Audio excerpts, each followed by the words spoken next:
स्वामी समर्थ महाराजांना हुक्का दाखवला जातो म्हणून मी हुक्का घ्यायचा नाहीये. शंकर महाराजांसमोर चिलीम किंवा सिगार दाखवली जाते म्हणून मी सिगारेट ओढायची नाहीये. गजानन महाराज चिलीम घेत होते म्हणून मी घ्यायची नाहीये. त्रिभुवनाचे संहार करते भगवान शंकर वारुणी घेतात, वारुणीचं त्यांना नैवेद्य असतो म्हणून मी वारुणी प्यायची नाहीये. लक्षात घ्या, स्थितीलय उत्पत्ती करत्याला कशाचाही भेद नाही.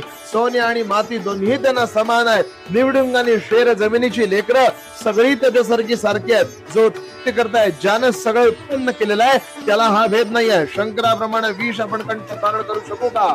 शंकर महाराजांसमोर कलकत्त्यामध्ये उभयतांना मांसाहारापासून दूर करत असताना स्वतःच्या शरीराचे खंडयोगामध्ये तुकडे करणाऱ्या शंकर महाराजांप्रमाणे आपण खंडयोग करू शकू का? गजानन महाराजांप्रमाणे अनेक लोकांचा उद्धार करू शकू का? किंवा स्वामी समर्थ महाराजांप्रमाणे आपण सगळे ह्या समाधी अवस्थेमध्ये जाऊ शकू का? कशाशी तुलना करतोय आपल्याला कळलं पाहिजे. आपला भगवंत हा परमश्रेष्ठ आहे. आपल्या भगवंताची तुलना